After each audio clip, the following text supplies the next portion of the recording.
Iglesia Cristiana Génesis, restaurando familias. No solo somos una iglesia, somos una familia.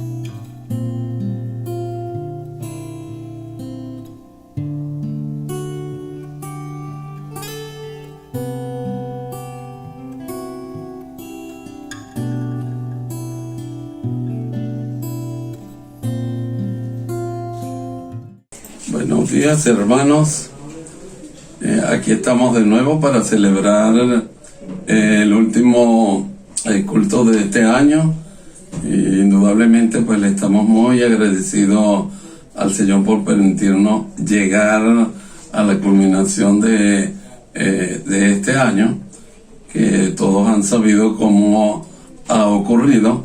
Sin embargo, pues le damos inmensas gracias al Señor y a nuestro Dios porque nos permitió llegar hasta aquí. Y la Iglesia Cristiana Génesis pues está complacida de que una vez más podamos disfrutar de este mensaje dado en este último domingo de este año 2020. Bueno, saben que el lema de este mes es la Iglesia del Señor, exaltando a Jesucristo como fuente inagotable del amor. Quiero expresar mi gratitud a Dios por permitirme una vez más llevar el mensaje, y a nuestro pastor Giovanni Rodríguez porque ha cedido su espacio durante las vacaciones para que llevemos nosotros este mensaje.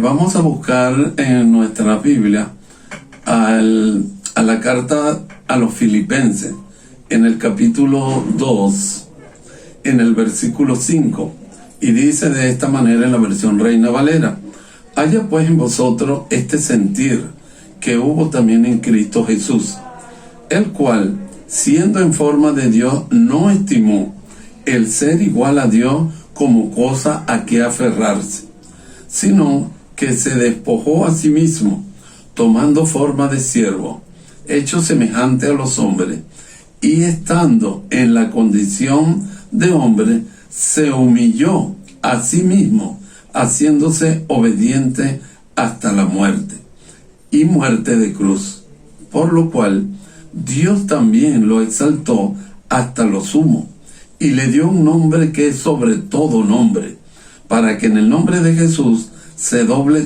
toda rodilla de los que están en el cielo, y en la tierra, y debajo de la tierra, y toda lengua confiese que Jesucristo es el Señor, para gloria de Dios Padre. Bueno, que el Señor bendiga su santa palabra. El mensaje lo he titulado Aprendiendo a exaltar como Dios exalta. Hace 2 domingos predicamos sobre la exaltación, ¿verdad?, Mateo, de el centurión al Señor, en un encuentro que tuvieron los dos, no sé si se recuerdan, cuando él pidió para que le sanaran a un siervo.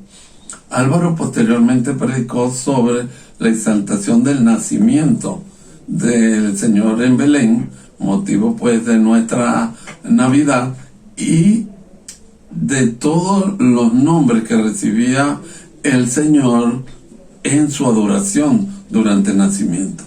Ahora vamos a ver una cosa importante, que es cómo Dios Padre exalta al Señor Jesucristo, su Hijo. Este es un pasaje en el cual muchos autores han coincidido que es el pasaje más bello que trae la Escritura. Y yo dije, bueno, si es uno de los pasajes más bonitos de la Escritura, debe ser también bien bonito darlo a final de año. Y vamos a hablar de un principio de la Escritura, de los muchos principios que tiene la Escritura, pero vamos a hablar de uno en especial. ¿Y qué es un principio? Fíjense, un principio es una cosa verdadera, un truismo, dicen, cuando es algo muy verdadero que se cumple, que no debe ser quebrantado, ni alterado, ni violado, porque los principios son así. Por ejemplo, si nosotros tenemos un principio que es el de los diezmos, y es un principio donde Dios se compromete, y Él dice, probadme, tráeme los diezmos al alfolí, y yo llenaré vuestros graneros, en 10, en 20, en 30, en X. Ese es un principio que uno dice, es mejor dar que recibir. Ese es un principio. Bueno, aquí vamos a hablar del principio de que se repite en la palabra, que todo el que se humille será exaltado, y todo el que se exalta será humillado. Varios, ¿verdad?, autores, Pedro, el mismo Pablo en otras epístolas, y el mismo Jesús lo dice, Isaías inclusive lo dice. Entonces, de tal forma de que es un principio inquebrantable, es un principio divino, y si es un principio divino, pues hasta Dios mismo vamos a ver que lo cumple. Ustedes dirán, cónchale, pero vamos a aprender hoy cómo exaltamos al estilo de Dios. Bueno, cuando veamos el centurión era fácil, porque un centurión romano pues no es más que un individuo común y corriente, con una jerarquía militar, y él reconocía en el Señor que era un Señor y que podía sanar a su criado, y por eso él lo exaltaba y creía en él. Pero aquí estamos hablando del Dios Padre con el Dios Hijo. Uno dice, cónchale, no es tan fácil, y créeme que de verdad muchas personas consideran que en este pasaje se desarrolla un aspecto doctrinario importante por lo difícil de interpretar de la exaltación de la cual Dios hace a nuestro Señor, y de la dificultad que ofrece uno que se ve como casi ignorante, casi indigno de presentar un pasaje como este. Pero ya van a ver la hermosura doctrinaria de este pasaje. Y no se nos olvide el principio bíblico, ¿verdad? El que se humilla será exaltado, y el que se enaltece será humillado. Vamos a ver. Filipo fue una de las primeras iglesias que fundó el apóstol Pablo, y la carta fue escrita estando preso. Es una de las epístolas carcelarias, dicen así. La iglesia era una iglesia que se mantenía con cierta unión, y era muy colaborador, y estaban muy pendientes, y estaban muy unidos emocionalmente y afectivamente al apóstol Pablo. Sin embargo, Pablo reconoció que había unas fallitas allí, y una de esas era la unidad. Era la unidad. Y uno dice, cónchale, si vemos por qué el Señor fue exaltado. Fíjense, en el versículo 9, no por desorden voy a comenzar allí, sino dice, por lo cual Dios también le exaltó hasta lo sumo. Por lo cual, ¿cuál es este lo cual? Es la humillación. El Señor se humilló, y tenemos que detenernos para poder entender por qué Él va a ser exaltado y quién fue la fuente de exaltación. La fuente de exaltación en este caso es Dios Padre. Eso sí quiero que no se nos olvide, y que tengamos ese datico ahí a la mano. ¿Y por qué fue exaltado? Pues dice, porque Él se humilló a sí mismo. Fíjense bien, Él tenía su condición de Dios, y forma parte de la Trinidad del Señor Jesucristo, pero quiso, como nos explicó el hermano Álvaro el domingo pasado, venir en forma de hombre, y se hizo hombre. No fue que Él dejó de ser Dios, fue que Él, por su propia decisión, y después vamos a ver, y más adelante, por amor, ¿verdad?, a nosotros, Él decidió dejar a un lado su deidad para convertirse en hombre, para venir a pasar todas esas vicisitudes.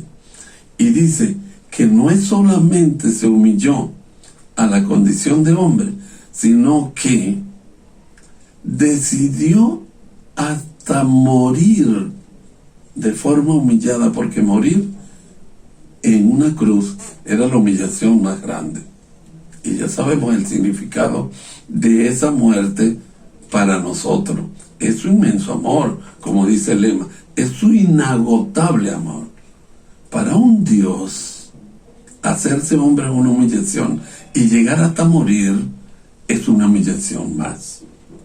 Por lo tanto, Dios el Padre, como Él tiene una condición que es la fuente de exaltación, y su principio Él no lo podía faltar aún con su propio Hijo, de tal forma que Él decidió exaltarlo, dice aquí la palabra, hasta lo sumo, a lo más alto llevó la exaltación. Hace 2 domingos le dije que la exaltación es poner en máximo esas características y virtudes de alguien, por algo bueno que hizo. Y uno dice, bueno, pero ¿acaso tenía el Señor necesidad de ser exaltado? Sí, por su sacrificio en la cruz por nosotros, por hacerse hombre.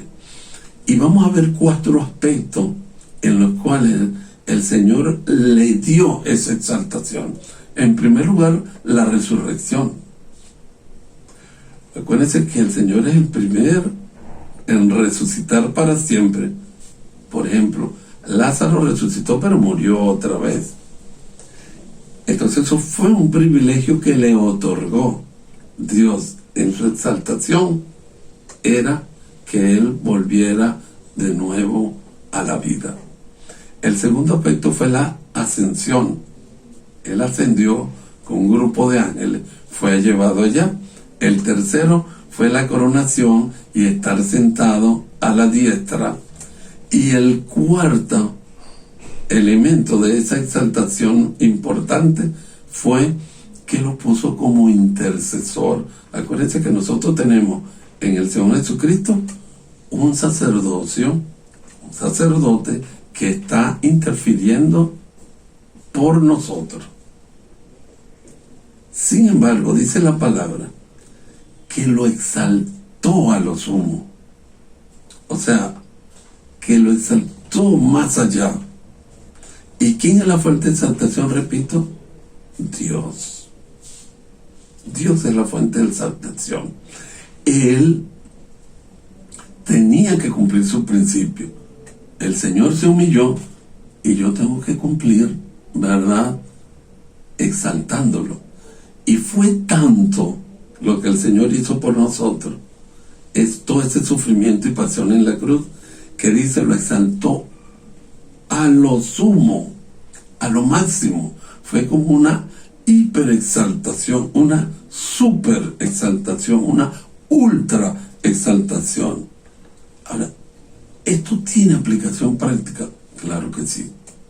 Claro que sí. Fíjense que en el versículo 5 Pablo comienza diciendo, haya pues en vosotros este mismo sentir que hubo en Cristo Jesús. ¿Qué quiere decir Pablo con eso? Nosotros debemos tener la misma actitud de humildad, de humillarnos por nosotros mismos en nuestra condición. Porque si copiamos de Él, acuérdense que es nuestro ejemplo, para hacernos semejantes a Él, vivir como Él, ¿verdad? Como dice el coro, quiero más de ti, menos de mí. En la medida en que nosotros nos humillemos en nuestra condición humana, por decisión y amor ante Él y ante Dios, nosotros vamos a ser merecedores de ese principio de parte de Dios. Es demasiado lindo lo que se está planteando. En la medida en que yo me humille, en esa medida voy a ser exaltado delante de Dios y por Dios. Pero, créanme, con toda la verdad, ¿qué cuesta? A uno le cuesta. A mí me cuesta dejar a un lado mis títulos, el poco esos de diplomas que tengo allá, me cuesta dejarlo a un lado para presentarme como una persona humilde y sencilla. Cuesta, ¿verdad? Esos principios de que es mejor servir que ser servido, cuesta. Bueno, aquí es la humildad, cuesta, pero es una decisión que debemos de tomar. Y fíjense que Él va a exaltarnos en la medida en que nosotros nos humillemos. En la medida en que Él fue bajando hasta la muerte, en esa medida Dios lo fue subiendo. Acuérdense, mientras más decidamos humillarnos, nuestra exaltación va a ser más grande, porque la hace Dios mismo, que es la fuente de exaltación. Y fíjense otra cosa que dice el versículo 9. Y le dio un nombre que es sobre todo nombre. Los que conocemos a Dios y al Señor, sabemos que una de las características de Él es cambiar de nombre. Acuérdense, Abraham le puso una H y llamaba Abraham. A Jacob lo llamó Israel. El Señor, copiando a su padre, le dijo a Simón: tú ahora te llamarás Pedro. Entonces, Él, como forma de gratitud y de exaltación, acuérdense que cuando ellos cambiaban los nombres, era porque querían completar alguna acción, un acto especial para la persona a la cual se le estaba cambiando el nombre. Bueno, aquí el Dios Padre le estaba dando un nombre que es sobre todo nombre. Ahora, ¿cuál es ese nombre? No puede ser Jesús, porque Jesús, como contó el hermano Álvaro, ya lo tenía desde antes de nacer. Y le pondrá por nombre Jesús, tal, etcétera, etcétera. Admirable consejero. No, todos, Él le dio un nombre, ¿verdad? Y ese nombre es el que aparece aquí en el versículo 11. El nombre que iba a tener Jesucristo, el Hijo amado de Dios, es Señor. Ustedes dirán: oye, pero ya Él lo llamaban Señor. Bueno, mire lo que les voy a explicar. Cuando uno se gradúa médico cirujano, nadie le dice a uno: oye, este es el médico cirujano Naim Pérez. No, todo el mundo le dice a uno doctor, y doctor, y el doctor para allá, el doctor Pérez para acá. Ok, sin embargo, en el año 2012, yo recibí de la Universidad de Carabobo un título que me acreditaba como doctor en ciencias médicas. O sea, en ese momento, después de tanto tiempo de graduado, yo recibo un título oficial de una universidad oficial con el título de doctor. Le explico que a todo el mundo me llamaba doctor, pero no tenía ese título oficial. Bueno, con Jesucristo pasó igual. Fue tanta la labor que Él cumplió de humildad, que Dios decidió llamarlo Señor, celestialmente Señor, espiritualmente Señor, dado por el Padre Celestial. Ese es el nombre, porque ¿quién es quién hasta ahora desde el punto de vista espiritual era el Señor? No el Quirio que vimos de César en el centurión. Aquí es cuando uno busca en el Antiguo Testamento, inclusive en esa exaltación de la Virgen María, siempre llamaban a Dios Señor. Y el señorío en aquella época significaba poder, autoridad. Y dice el Antiguo Testamento que era un Dios celoso. No admitía otro Señor, sino Él, el Dios Padre. Bueno, le está dando el mismo título de Él. Fíjense que cuando uno busca en la palabra en Juan 17, una de las cosas que él pide es: devuélveme la gloria que tuve antes contigo. Y el Padre le dice: no solamente te voy a dar la gloria, en esa exaltación a lo sumo te voy a dar un título igual que el mío, igualito que el mío. Vas a ser tan Dios como yo, vas a ser Señor como yo, que soy el Señor. Imagínense, por eso fue que lo coronó y le dio esa autoridad, que iba a ser Rey de Reyes y Señor de Señores, el que va a juzgar como si fuera Dios mismo. Le dio ese honor oficialmente, Señor. No es tan fácil, eso le digo, desde el punto de vista doctrinal, no es tan fácil, pero ahora entienden por qué este pasaje es uno de los más sublimes y de los más bonitos. Es Señor, y su autoridad iba a ser tal que dice en el mismo 11 que, mire, en el 10 dice: para que en el nombre de Jesús se doble toda rodilla de los que están en el cielo. O sea, todas esas huestes y criaturas celestiales iban a arrodillarse delante de este nuevo Señor, celestialmente hablando. De los que están no solamente en el cielo, sino en la tierra y debajo de la tierra, todos van a inclinarse a esta autoridad. Y como dice el pastor Giovanni, todos son todos. Y toda lengua confesará que Jesucristo es el Señor. Y acuérdense que ese título es tan importante porque el señorío es que nos salva. Aceptar a Jesucristo como Señor de mi vida es que lo salva. Y es que nos salva a nosotros. Y entonces este es un señorío que nos cuesta reconocer aún aquí en la tierra. Pero en eso vamos, porque nuestra obediencia y nuestra humildad nos hace cada vez más obedecer. ¿Y todo esto para qué? Fíjese, termina el 11 diciendo: para gloria de Dios Padre. La honra, al final, que Él va a tener en esa exaltación, se hace para la gloria de Dios Padre. ¿Cuántas veces nos dijo: el que me honra a mí, honra al Padre? El que me glorifica a mí, glorifica al Padre. Glorificar al Señor es glorificar al Padre. Por eso le digo, hermano, la exaltación de Dios es un principio que Él mismo no puede quebrantar. Y nosotros tenemos esa oportunidad, mire, tan bonita.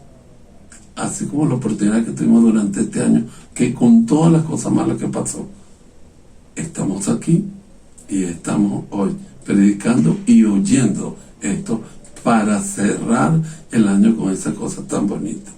Padre, me humillo ante ti, no es porque yo espere que tú me exaltes, sino porque es tu amor por mí, por la iglesia y por todos los creyentes y por todo el mundo, que tú nos vas a hacer cumplir ese principio. De tal forma, hermano, que busquemos a desarrollar por decisión de nuestro corazón una actitud de humildad para que el Señor cumpla su principio espiritual de nosotros con sus bendiciones. En mi deseo de fin de año, que todos lleguemos a ser tan humildes para que seamos merecedores de esa bendición especial que el Dios tiene para nosotros. Que el Señor nos bendiga. Amén.